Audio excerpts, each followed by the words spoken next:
now show. Ow. I've got my cup of tea. Right.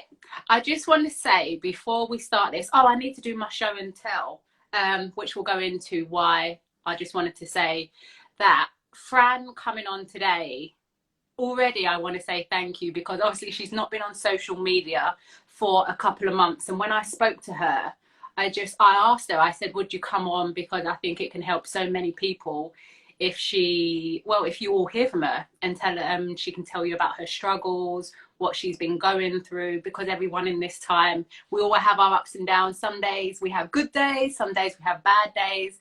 But I think to hear from Fran today, she's really inspiring. And I'm sure she really help a lot of you just hearing her story. And so at this point, we always do a show and tell. And so I was thinking of Fran. I was like, what can I show you that will relate to Fran? So I've had Mumsy on, and Fran loves her dogs. And I had a dog last year. This is her dog tag. My mum got me this. I don't know if you can really see that without it shining. But this was my dog, Ella.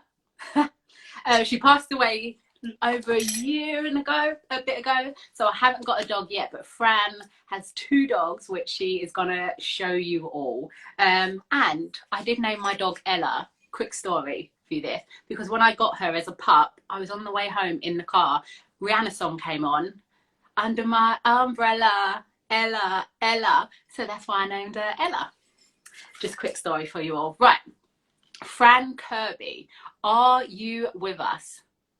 I hope she is. She did tell me earlier that she isn't really good with Instagram or actually technology and don't know how to get onto lives. So I told her what she had to do, but I don't think she's in the building yet. So let me do some shout outs. Has everyone had a good Easter? Oh, Fran Kirby's there. Oh, and Alex, if you're still there, I made my broccoli soup, FYI, just to let you know. I'm going to put a picture up and show you later on. Right, Fran.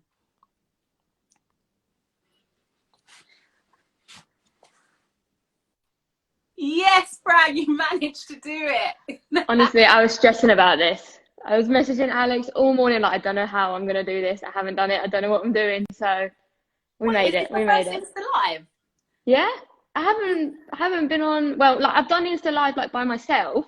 Yeah. Obviously no one tuned in. But so this is my first Insta Live with someone else. So this is quite a big deal. Yay. Okay, wait, I want to start off because I just did my show and tell and I kind of wanted to relate it to yours. So I got like a picture of my dog out, the dog tag. So what have you got for us? Well, I think he's only in the kitchen because it's around his time to get dinner. Otherwise he'd probably be on the sofa. But Cody's down here. Cody's Huh? Cody. Looking straight at the camera. Oh, he's such a poser. Honestly. Oh, hello. Yeah. But he's only in the kitchen because, you know, he's due to get some FOOD. I'm not going to say it because he gets a bit excited when he hears that word. So. How long is Cody? How long have you had him? So he's 3.5, well, nearly 4 now. So I've had him a long time. He's starting to get a bit grey now under his chin. And I'm like, oh, he's not a puppy anymore. Wait, and you have another one, Simba, as well? Yeah, Simba's in the living room. He likes to lay flat out in the living room on the sofa. So he's just chilling. Wait, did you and Lucy Bronze speak? Because obviously she's got a dog, named her dog Nala from Lion King, and now you've got Simba. No. It was just a kind of spur of the moment when we kind of saw him. It was just like straight away, like, oh, his name's got to be Simba. And then it was just from there. So yeah, we've got Cody and Simba. Cody didn't really like Simba at first. They didn't get on? Not in the first kind of 5 to 6 months, just because obviously he was a puppy and he was like biting Cody all the time. And he's a bit of a miserable dog, this one. Well, he's not, but he used to be. He used to be like, oh, I just want to sleep, leave me alone. But yeah, no, they're good friends now. The king has returned. Love Lion King. But Fran, do you know what? I just want to say, obviously, thank you so much for doing this. I know how many people it's going to help and inspire today. But just in case everyone tuning in, thank you for tuning in to Scotty Talks. But just in case you didn't know, Fran's been off social media for a couple of months now. But Fran, I'll let you explain, why did you choose to go off social media? Well, to be fair, it wasn't a real reason why, like specifically. It was just obviously I was going through a tough time with my illness that I had. And it was a case of trying to get my head in the right place to just overcome the illness, rather than kind of, I was reading things on social media about myself and about kind of people saying, "Oh, Chelsea have had enough of her. Chelsea don't want her," because I wasn't playing, and obviously no one really knew the reason why, Mhm. because we kept it quiet for quite a while. I wanted to. Just in case, Fran, because I don't even know the full extent. Obviously, you've had health issues and reasons, but what was they? So basically, What are they, maybe still? yeah. Well, in good terms, I'm in a much better place than obviously I was a few months ago. I'm able to kind of, do very low exercise, and I'm kind of building up week by week. Sometimes I'll go a few weeks without having any symptoms, and then I'll have a week of feeling a bit poorly. So been trying to manage that. But basically, it was completely random what Mhm. kind of happened, which was a bit scary. But it was the day after we played Manchester United at home. The next day I went to training normally, I was doing everything normally, and yeah, and then the evening I just got really, really bad chest pains. Um, and it was a bit scary. I went a bit like kind of lightheaded, a bit like all over the place, a bit disorientated, and it kind of like was a bit stressing because this chest pain wasn't like a normal, like a heartburn or anything. Like it was Yeah. really intense, and I was a bit worried and scared about that. So we kind of got in contact with the doctor, and he took me down to a hospital the next day. And then, yeah, I was diagnosed with something that's called pericarditis, Okay.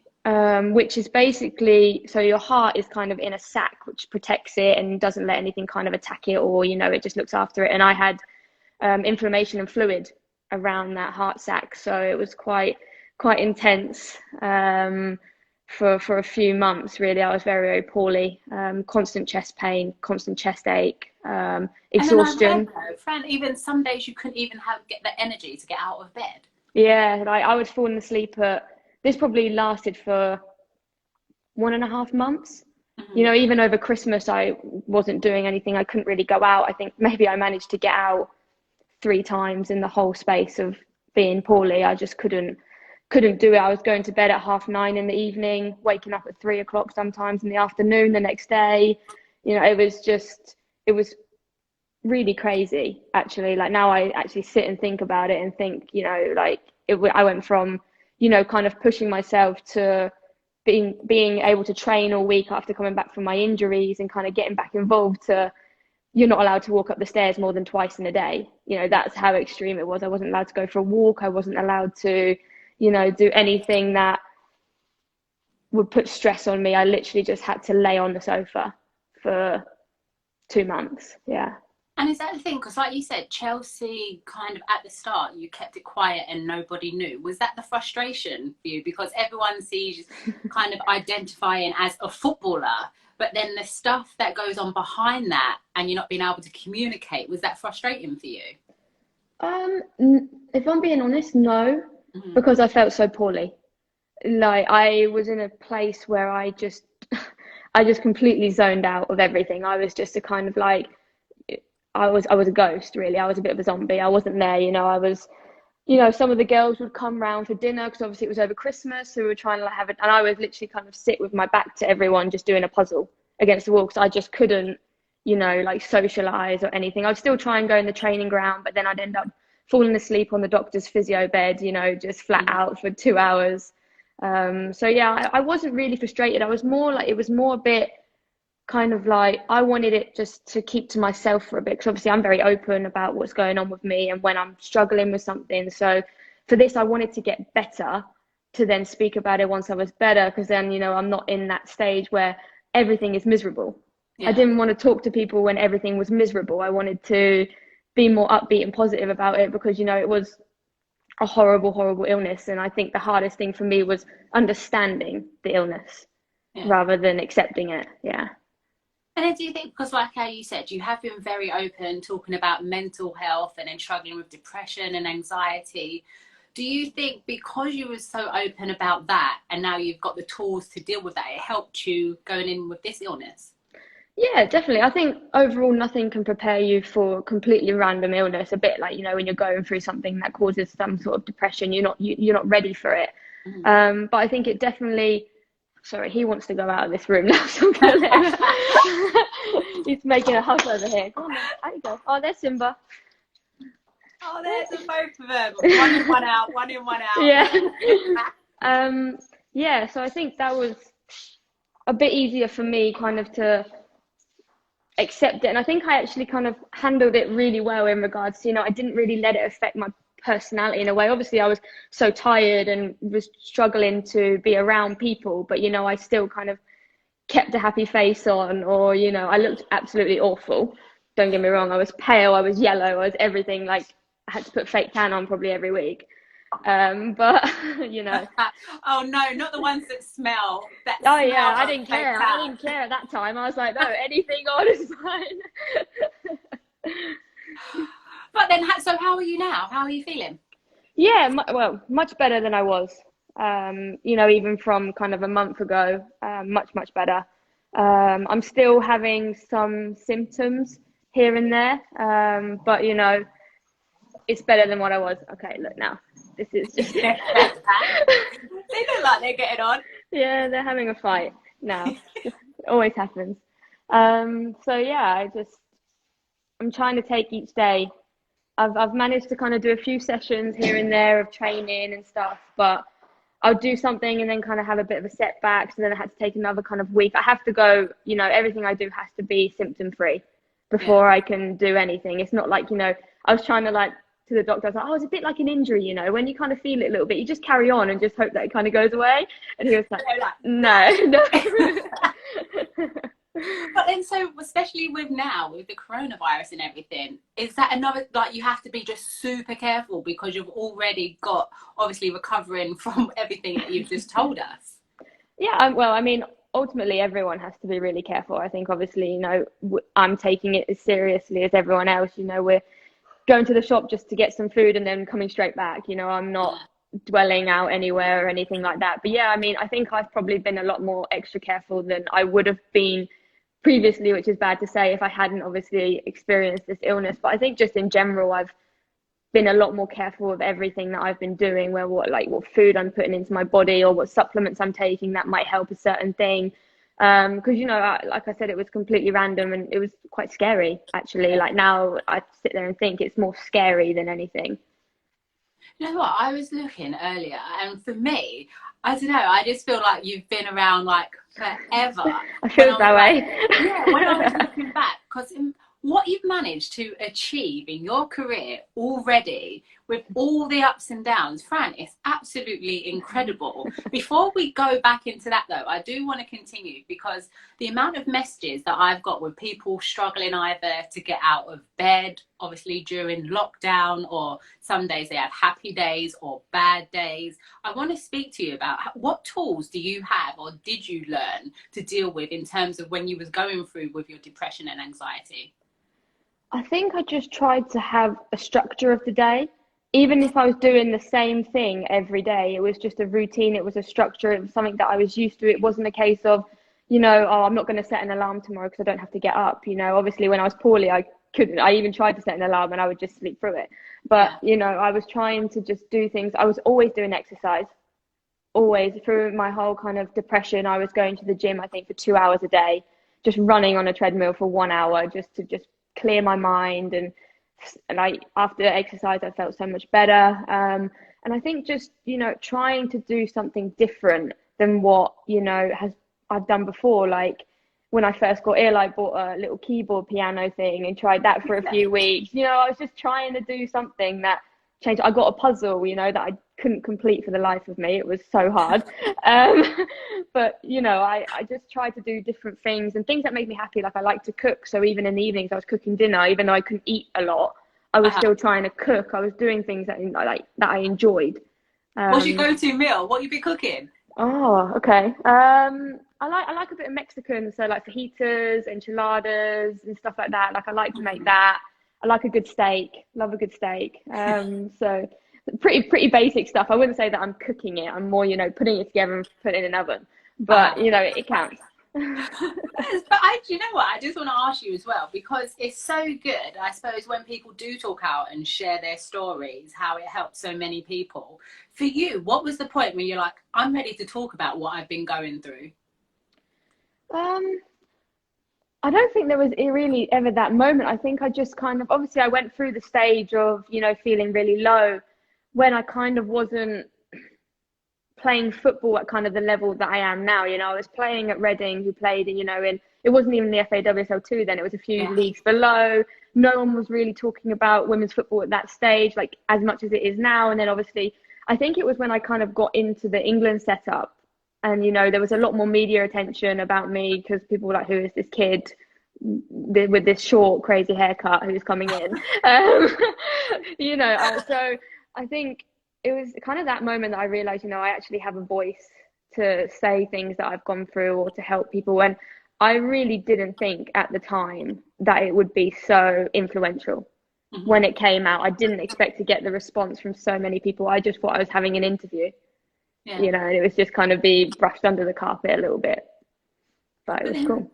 You said the important thing, what I was reading earlier on today, is that you want to be so real and open, because I suppose people put role models on this pedestal that everything's perfect and it's just like this straight up trajectory to the top. But you wanted to speak about, actually, there's struggles, there's highs, there's like lows along the way. Yeah, I think one thing that I kind of speak a lot about is that I want people to understand me as a person as well as a footballer. I've been through a lot in my life as Fran Kirby, not as Fran Kirby number 14 who plays for Chelsea or plays for England. I've always wanted to be very transparent in who I am, and that was probably one of the other reasons why I did take a break from social media, because I felt I didn't want to post things that were so negative about me, or I was trying to show this positive way about myself even when I felt so poorly. And in the way, it got kind of a bit of a backlash. It was more like, well, is she really ill then? Because I was trying to be, who I wasn't. And it just didn't sit right with me. I just didn't like it. I didn't like being fake in a way, because that's not me. That's not who I wanted to be. So I think that was another reason why I took a step back. I obviously did the post about how poorly I was feeling, so everyone could understand and know that I was going through this. And sometimes you do need to just take a break from everything. Mm-hmm. And that's helped me massively, 100%.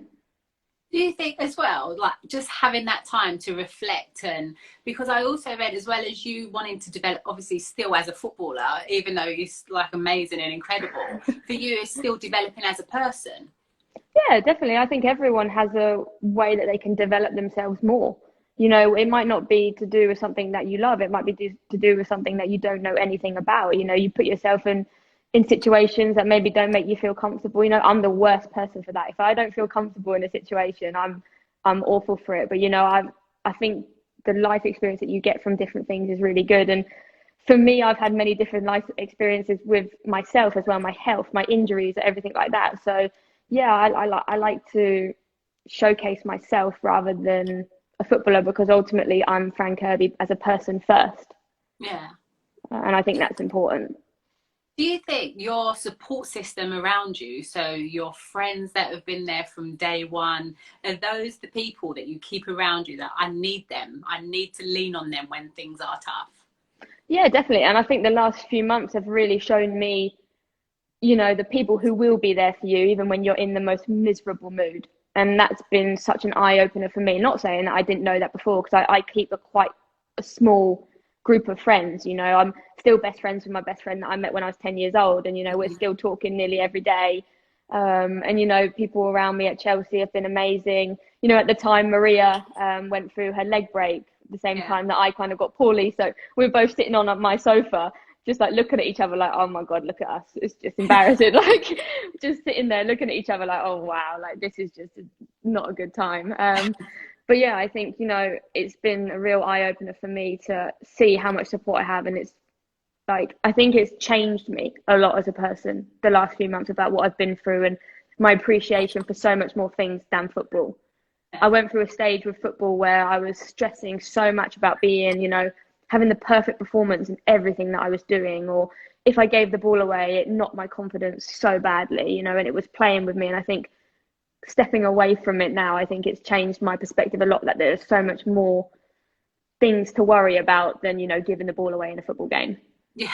So That's the thing though that's changed in women's football, because with more attention in the game at the World Cup, just everyone, it's great in a way, but at the same time, you know, with that then comes people criticizing your game. Do you think in terms of women's football that's what we need? I say we because I'm on the other side, and it's hard for me because obviously you guys are my friends, you've been ex-teammates, and I am that one that if someone gives a ball away, like, she should be giving the ball away there. I find it so hard but honest. But at the same time, do you think the game, I don't know, some of the girls need to know how to adapt, how you're saying, now I can deal with it, I can cope with that?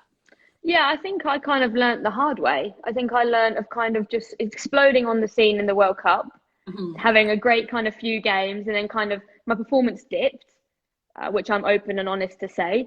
You know, I think I struggled a lot with like the pressures of everything. So I learned quite quickly how to deal with it. Am I saying that it doesn't bother me now? Of course. No one likes to read bad stuff about themselves, but also at the same time, you have to take the negative with the positive. You can't expect every single person to be positive about you and love you.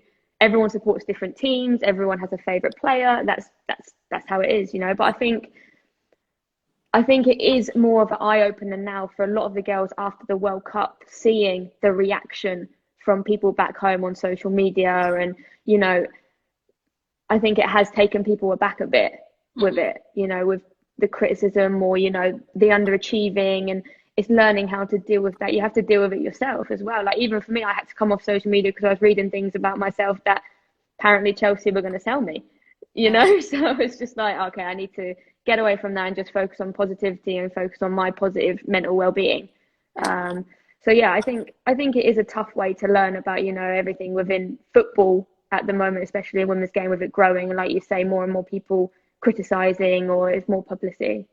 But at the same time, just seeing all the comments come in and everyone loving that you are so open and what goes with that, because you're such a role model in all the questions that were coming in. So I do want to take it back, because a lot of people are like, how do I get into football? At what age did you start? And you actually signed for Reading when you were 7.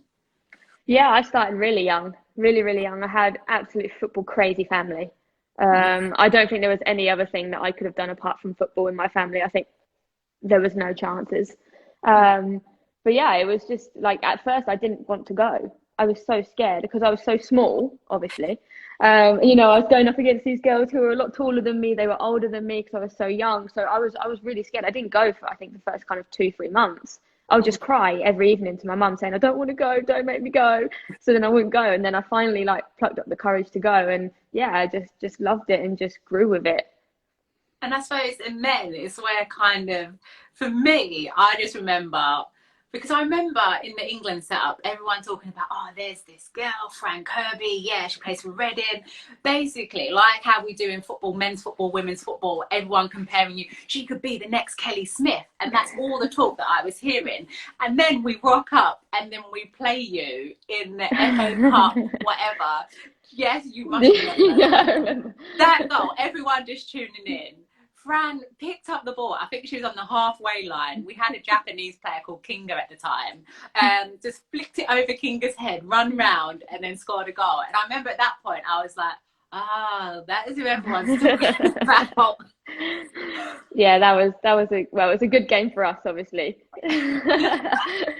But I actually did it to Kira in training. Remember Kira and Jane Ludlow? Oh yeah. Yeah. So Kira was still training with us at the time, and I actually did it to her in training, and she still says now that's the reason why she retired.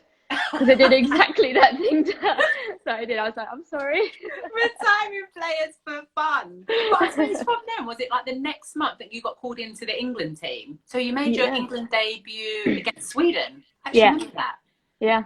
For you, what was that like? Because I don't know, for me, from that game, then you're in the England setup, you're making your England debut, you scored against Sweden. Was you like in a headspace like, what's going on? I think I was just so overwhelmed. I didn't know what to think.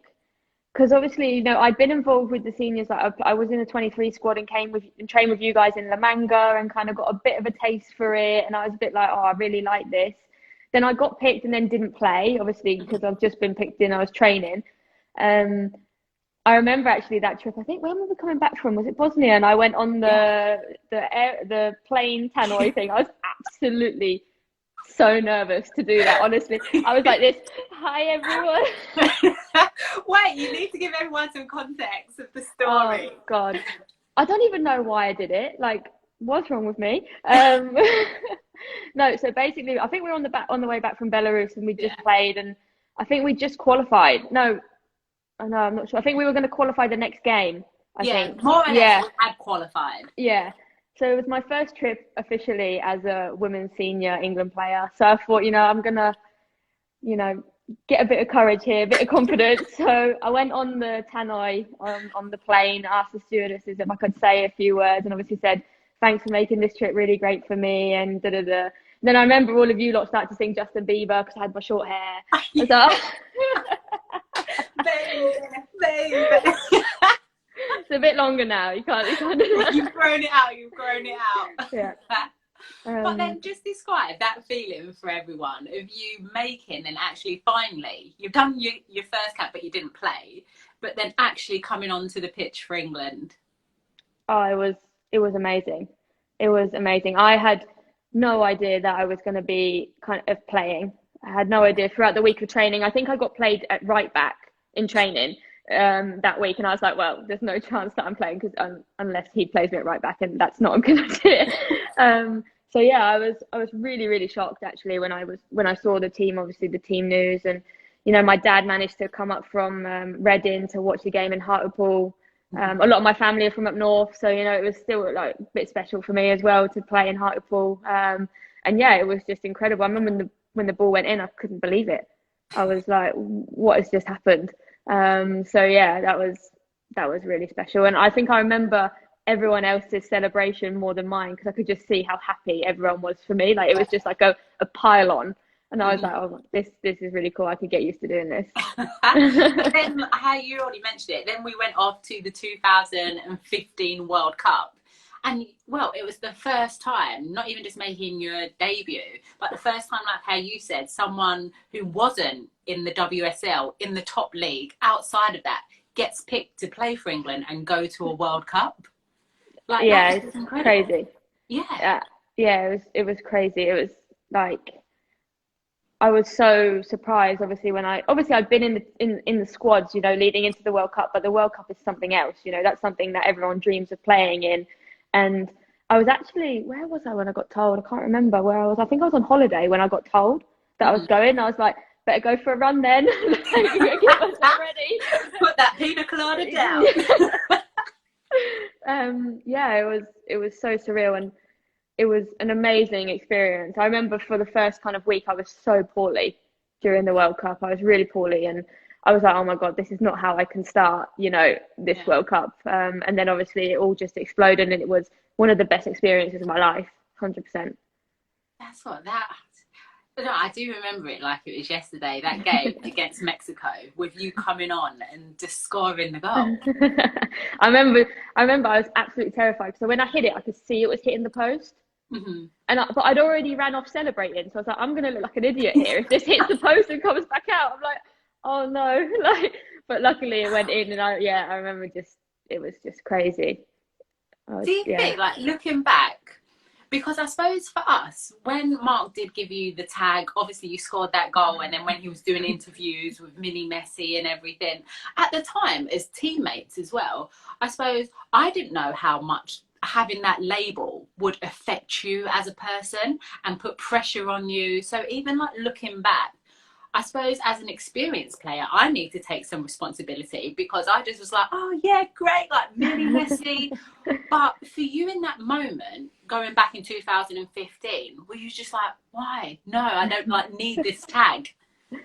Yeah, I think I was really surprised. Obviously, he had done his interview with the BBC, and then I went straight after and kind of said to me, oh, Mark's called you this. I was like, oh, did he? Yeah. Okay. At the moment, I wasn't really thinking too much about it because I didn't realise the effect that it would have back home. Mm-hmm. I thought maybe I could just stay in this little bubble and just stay, oh, it's good. My manager thinks that I'm playing well. My teammates think I'm playing well. That's the most important thing that really matters. And then obviously seeing the reaction to everything. And then, I went into the next game against Colombia, I had an okay game, gave the ball away a few times. And then, it just kind of went from there, just escalated into, that there was a big problem with me as a player and people not agreeing with him or people writing things, and that was quite tough. That was quite tough to deal with, especially, I was still quite inexperienced at the time and not really kind of understanding the powers of social media. I think at the time I had maybe 500 followers, and it just kind of went a bit crazy. So yeah, I think it was tough to deal with. I'm not going to sit here and say that it wasn't tough and that it did include more pressure, but ultimately it's probably the biggest compliment you can get. Yeah. So it was cool in that sense, but obviously it was difficult. And obviously now, whenever there's something that comes out, it's like Fran Kirby in, abbreviation Mini Messi. It's like, it's still there to this day, like every interview that I do or, people writing about it. So it stuck, and hopefully it stuck for a good reason, but yeah. In that tournament, did you room with Steph? No. Who was your roommate? Alex Greenwood. Ah, okay. Young one. The young ones together. Oh no, it's Rose. Hopefully it comes back. Yeah, there it is. You're back. So you were with Alex Greenwood? Yeah. So still with her now. Well, obviously I haven't been kind of in the team for the last few months, but yeah, still with Alex now. So going strong. Even like looking back, because I do remember you like during that tournament, you were just like quiet. I still am now, and when I go to camp, I'm still like that now. No, like I wouldn't say I'm a shy person because, I'm not. I'm quite outgoing and quite like, but I have moments where I just like to be by myself and like to be alone and like to kind of get my thoughts together by myself. And, I'm not the most confident in a group surrounding, like in meetings and stuff. I'm not someone that's going to jump out and, voice my opinions, or I'm more like on the pitch. If I see something, I'm going to say something. That's kind of how I express, my confidence is seeing a situation on a pitch and trying to change it rather than, sitting in a room with everyone and everyone talking about themselves or their feelings or, what they're thinking. I struggle quite a lot with that. Mm-hmm. So, yeah. Do you feel because from Reading, then you go to a World Cup, obviously you score the goal, Mark gives you the tag, the name, and then after that as well, then you leave Reading and then you sign for like Chelsea, and that was huge, headline news. Do you think at that stage you were beginning to deal with everything? Yeah, I think so. I think that was probably the stage where I found, a real kind of home with Chelsea, and I knew that I was going to be there for, however many years my contract was at the time. So I kind of felt settled. I'd, had a few, conversations before the World Cup about leaving Reading. So I kind of knew that was going to be where I wanted to go. Because I knew I was going to leave eventually from Reading, as much as I loved it there. Sorry, I've got to put my phone on charge, otherwise that would be awkward, wouldn't it? Really prepared. So yeah, I kind of knew that was where I was going to go. So yeah, I think that was kind of when I realized, I can use this in a positive way and see it in a positive way and kind of have a way to speak to people, because there was a lot more attention. Mm-hmm. Yeah, and I think I was really, really happy with how the World Cup went. I won a bronze medal. Yeah. Like, so, I can't come back feeling disappointed about anything when, you've won that. So.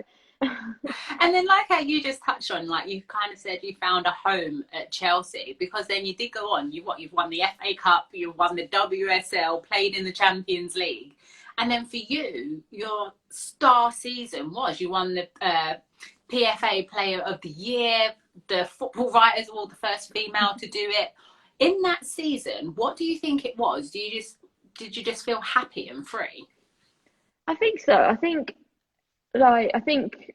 it was just a case of understanding myself and my body, and physically and mentally. I think that was the moment where it kind of switched for me, of going from playing semi-pro, kind of full-time training with boys at Reading, to training full-time with a team that is full of world-class international talents. I had to prove myself to these players. That's how I felt at the time, was I have a real case to prove here. I've come to this club. People are talking about me. This team is probably going on to win, the trophies this year. I have to try and show them that I'm ready to do it when it comes. And obviously, Yeah. I spent a lot of time out injured Yeah. leading into that year, so I was kind of like, no, I need to show now, like that I'm ready to go and I'm good. In terms of, you know, because the interesting thing, like obviously I was close with Kelly Smith and kind of the same. She was so, when she was injured, it's it's hard because you're obviously then you're the comeback, you're in the gym by yourself, mentally again is dealing with the frustrations and wanting to get back.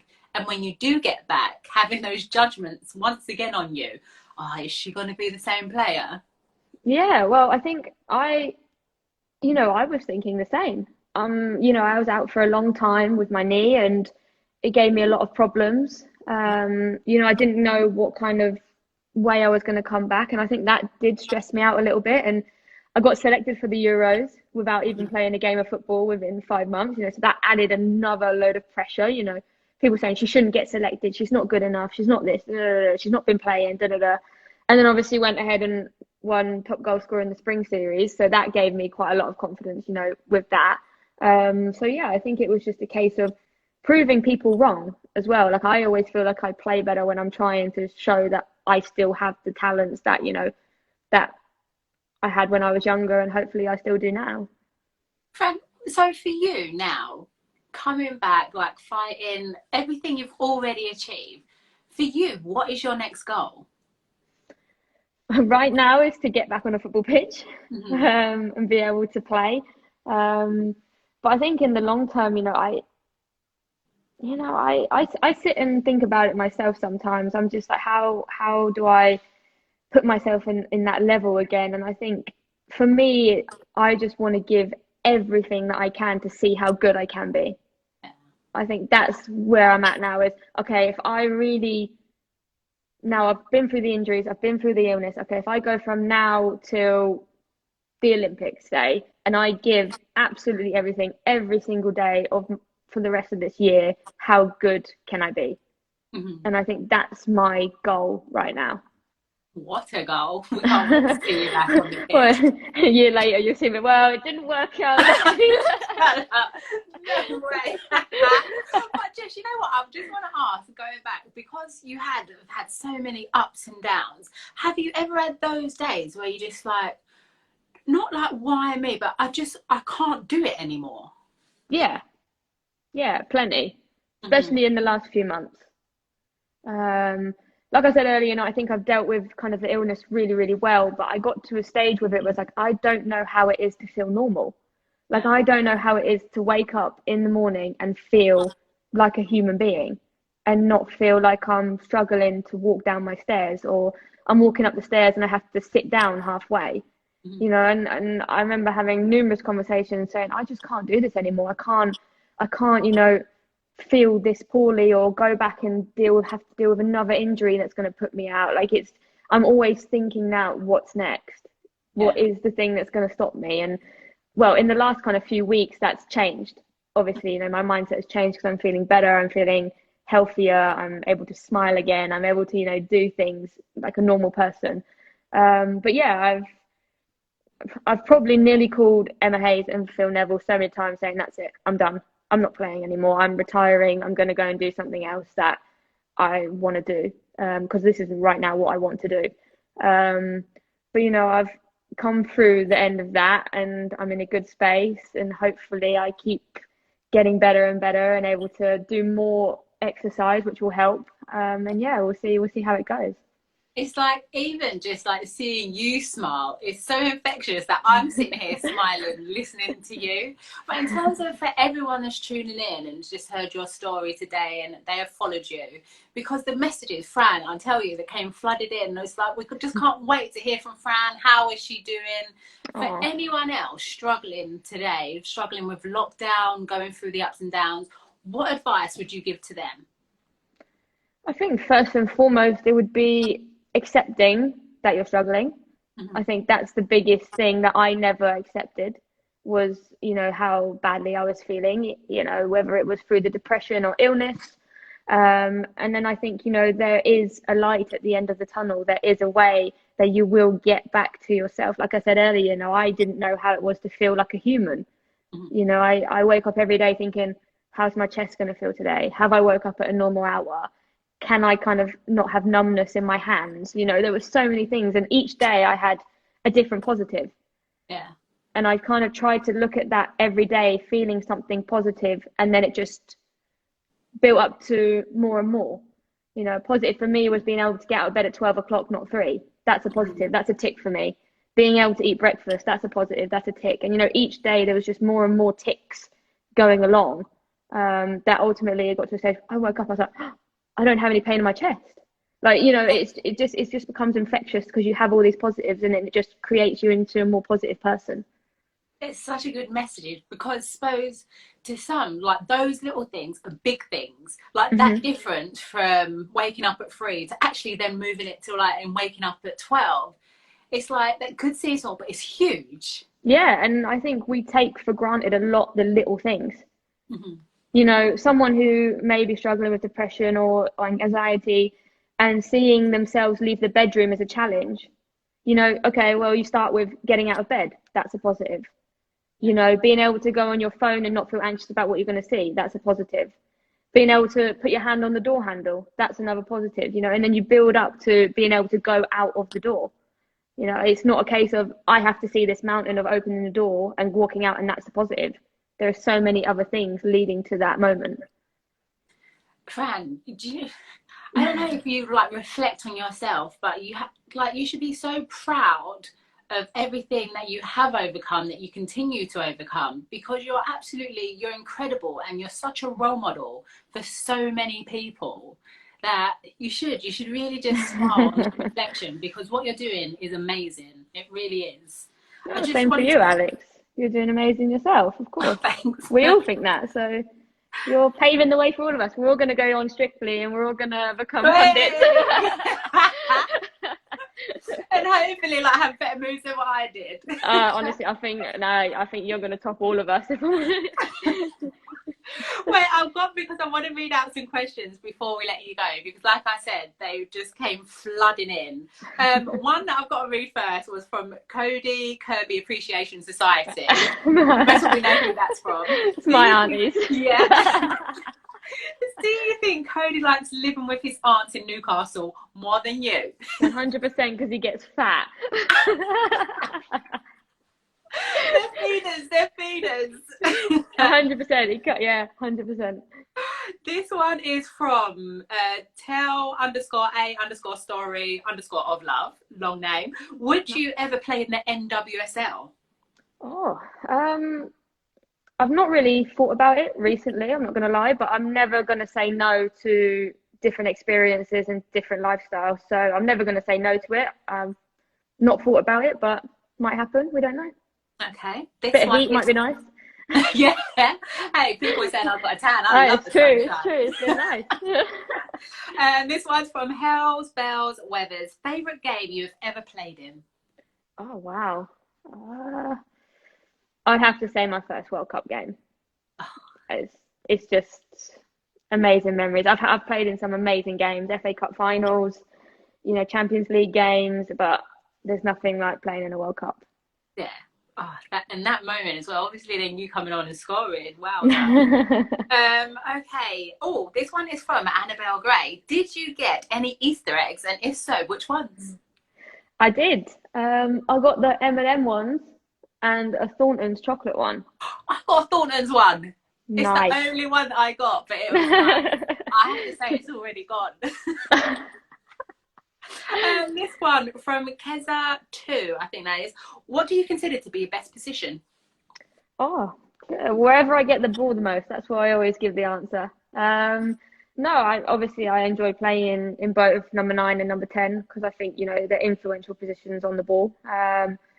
But ultimately, I will play where my manager tells me to play, as long as I'm playing. You know, I might give a moan up or something about that, but you know, I'll do a job. I had to play box midfielder in the World Cup, you know, which is not my natural position, but I gave it a go.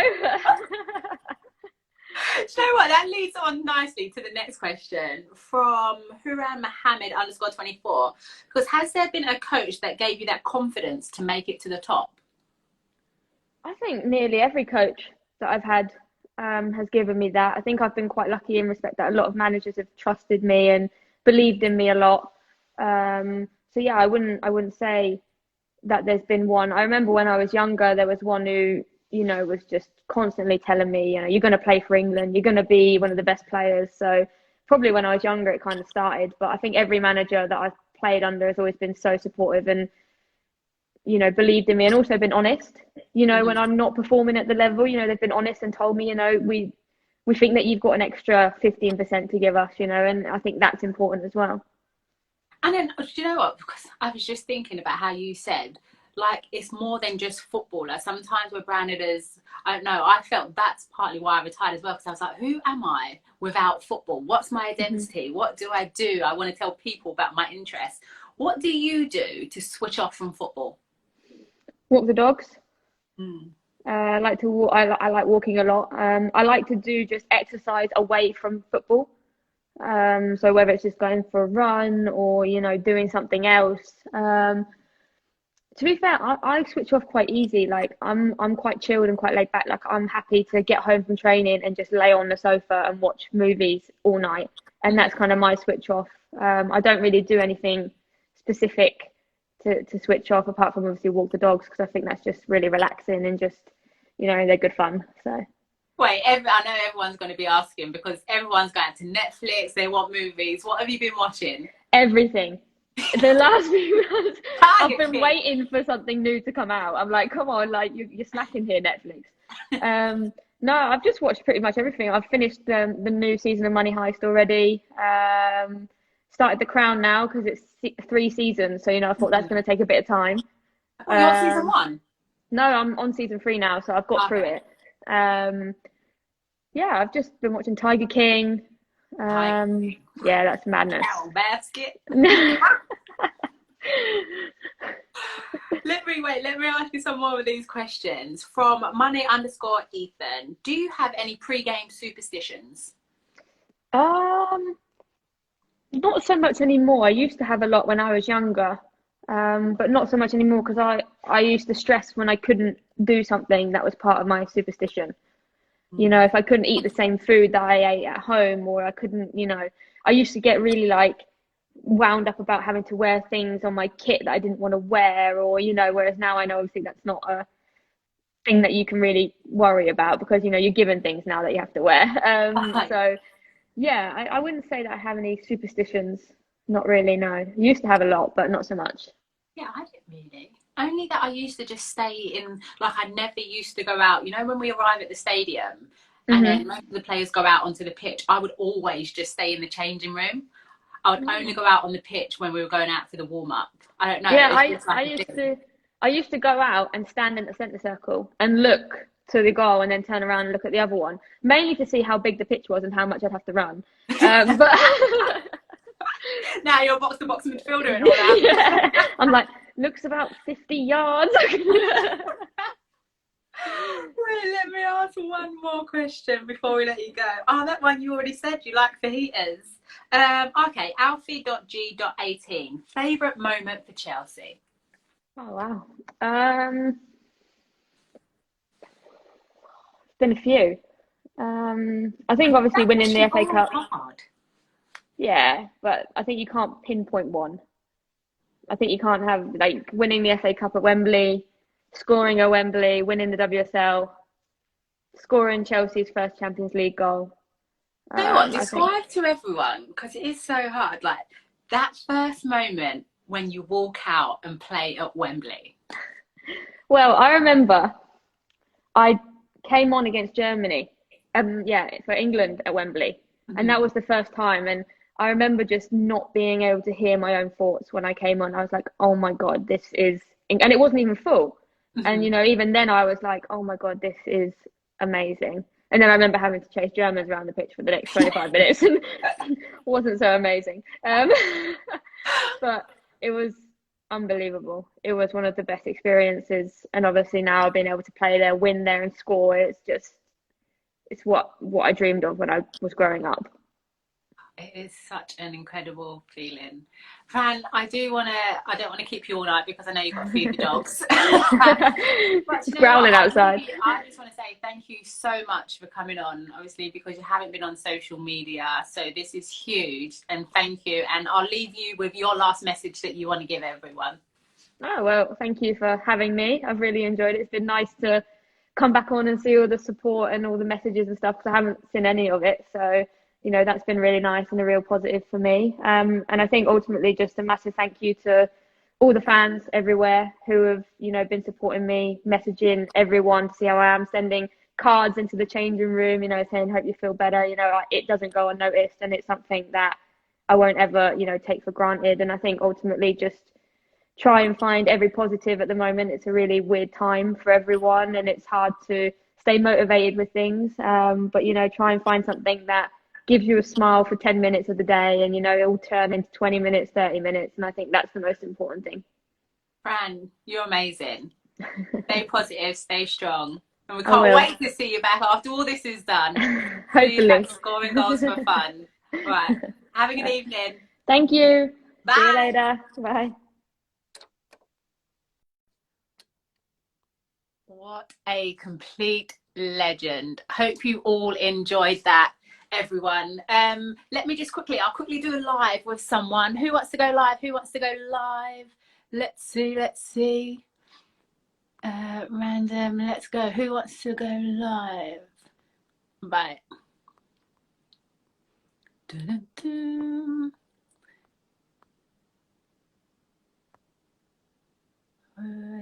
Oh, let's go here. Let's see who this is. Dun-dun-dun. Waiting. 3, 2, 1. Cancel. Sorry. On to the next one. Who is this? Hopefully it connects. Yay! Who am I talking to? Freya. Freya, how are you? I'm good, thanks. Wait, we need to see you a bit. Put it like more. Wait, what? Photos and what scarves have you got going on behind you? Who's in the background? That's Stuart Pearce, that's Forrest, and that's a Wembley scarf. Stuart Pearce, you like defenders? Yeah. Do ya? So Stuart Pearce is your favourite? Yeah. Ah, thank you for tuning in to Scotty Talks. Did you enjoy the talk with Fran? Yeah, it was really good. What did you take from it? It just like when you're feeling down, you've always got to look for a positive, and that was really good. Yeah, and seeing her smile again was so good, and I can see you smiling right now, which is good. How's lockdown been going for you? It's not been great because I can't play football or watch it, but it's alright. Yeah. But we'll come back soon. Yeah. And that's the thing. I think when it does come back, when we all get through this together, we'll just appreciate it so much more, and maybe watch games in a totally different way and not take it for granted as much, right? Yeah. So are you a defender? No, I'm actually a striker, but I just love watching Stuart Pearce play. I love that. I love that you're a striker, but you've got appreciation for defenders, because that is rare. What sort of striker would you say, would you compare yourself to? Ellen White. Ellen White. Do you like her goal celebration? Yeah, the guy. When she does that? Yeah? Yeah. Okay, well, I'll let you go. Oh, can you DM me your address so I'll send you a signed photo? Okay? Have a good evening. Thank you. Bye. Bye. It's being called by your mum. Oh, but before we go, everyone, I did want to quickly show you some of these photos just before I let you go, because this right here, I hope you can all see it. This was from Pen Mill Lionesses under 13. They made this photo to show their support for the NHS, which I just think is incredible. Look at that. So they sent me that on Twitter. So I just wanted to show you all because it's amazing. Right.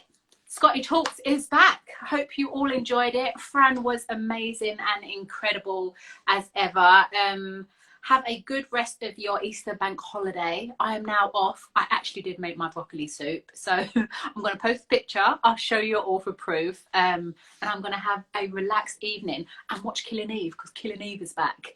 Everyone, have a wonderful evening, and I will see you soon. Thank you for tuning in. See ya.